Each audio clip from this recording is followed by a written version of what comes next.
जान, वहाँ से आवाज आई है, तुमने सुना? कोई है वहाँ पर? बस बिल्ली होगी, इतना डरो मत। तुम्हारा क्या मतलब कि डरू नहीं मैं? वो पागल औरत अब तक बाहर आजाद घूम रही है और तुम अब भी कह रहे हो कि डरू नहीं।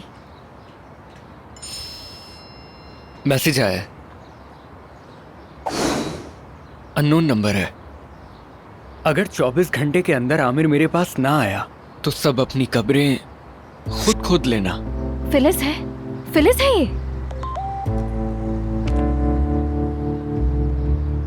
मुझे भी यही मैसेज आया है। इस औरत को हमारे नंबर्स कहाँ से मिले? कहाँ से मिले? शायद अम्मी ठीक कह रही हैं, यानी जब तक वो औरत पकड़ी नहीं जाती हमें घर में रहना चाहिए, यही बेहतर होगा। हाँ सही कहा। तुम डर रही हो? इधर आओ ना, डरो मत। शाबाश, मैं तुम्हारे साथ हूं ना, और जब तक मैं तुम्हारे साथ हूं कोई कुछ नहीं कर सकता, ठीक है? अरे क्या हो गया? बिल्ली थी अभी यहाँ से गुजरी और तुम हाँ। डर गए। हाँ। बिल्ली थी चली गई। बाबा की कॉल है, जरा रुको।